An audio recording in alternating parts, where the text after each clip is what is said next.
नहीं मिलता वह असली सिद्ध होता है। तब अपने आप ही सिद्ध हो जाता है कि अब यह भी असत्य ही है। जब तक अज्ञान के कारण एक ही परम तत्व अनेक वस्तुओं के भेद मालूम पड़ते रहते हैं, तब तक यह भ्रम भी रहता सकता है कि वस्तुएं पहले थी और अब भी है। और स्वप्न जिस प्रकार जागृत स्वप्न आदि अवस्थाओं के अलग अलग अनुभव होते हैं तथा उसमें भी विधि विशेष के साथ रहते हैं, वैसे ही जब तक इन भिन्नताओं के अस्तित्व का मोह बना हुआ है तभी का साक्षात्कार करते हैं वे जागृत स्वप्न सुषुप्ति और दृष्टा दर्शन तक दृश्य के भेद रूप को मिटा देते हैं। और द्वैत जैसे वस्तु संतुलित होता है वैसे ही कार्य भी कर्म मात्र ही है, क्योंकि भेद तो वास्तव में ही नहीं। इस प्रकार सत्यता का विचार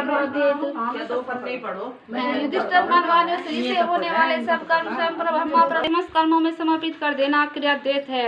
स्त्री पुत्र आदि सगे संबंधी एवं संसार के अन्य समस्त प्राणियों के तथा अपने स्वार्थ और भोग एक ही है, उनमें अपने और पराय का भेद नहीं है। इस प्रकार विचार द्वैत है। समय जिससे ग्रहण करना शास्त्राज्ञा के विरुद्ध न हो उसी से अपने सब कार्य संपन्न करने चाहिए। आपत्ति काल को छोड़कर इससे अन्यथा नहीं करना चाहिए। महाराज भगवत उद्देश्य वेद में कहे हुए इन कर्मों के तथा अन्याय सब कर्मों के अनुष्ठान से घर में रहते हुए भी श्री कृष्ण की गति को प्राप्त करता है। युधिष्ठिर, जैसे तुम अपने स्वामी भगवान श्री कृष्ण की कृपा सहायता बड़ी बड़ी कठिन विपत्तियों से पार हो गए हो, उन्हीं चरण कमलों की सेवा से समस्त भूमंडल कर तुम बड़े पूर्व जन्म में इससे पहले महाकाल और मैं एक गंधर्व था। मेरा नाम उपगरण और गंधर्वों में मेरा बड़ा सम्मान था।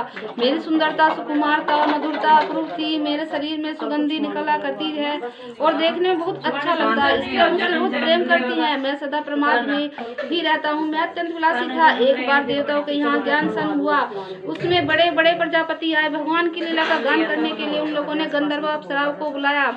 मैं जानता था कि संतों का समाज है, वहाँ भगवान की लीला का ही गान होता है, फिर भी मैं स्त्रियों के साथ लौकिक गीतों का गान करता हुआ उन्मत्त की तरह वहाँ जा पहुँचा।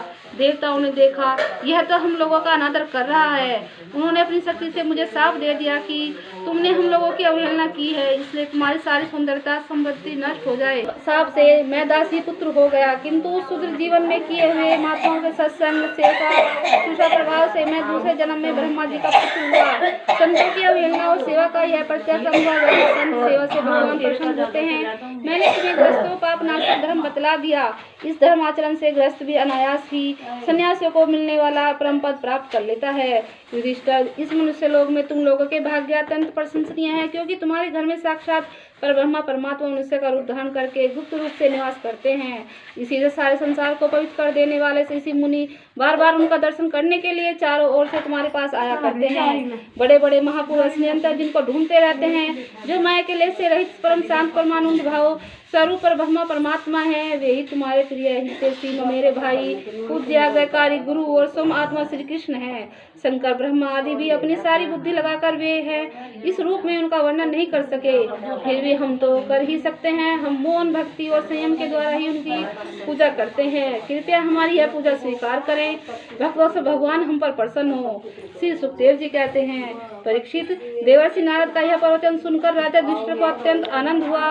उन्होंने प्रेम विह्वल होकर देवर्षि नारद और भगवान श्री कृष्ण की पूजा की।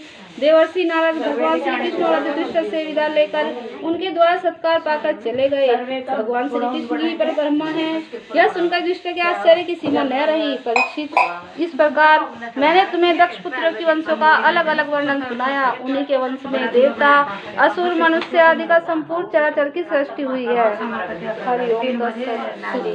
हरे मुरारी हे नारायण वासुदेव पिता माता स्वामी सखा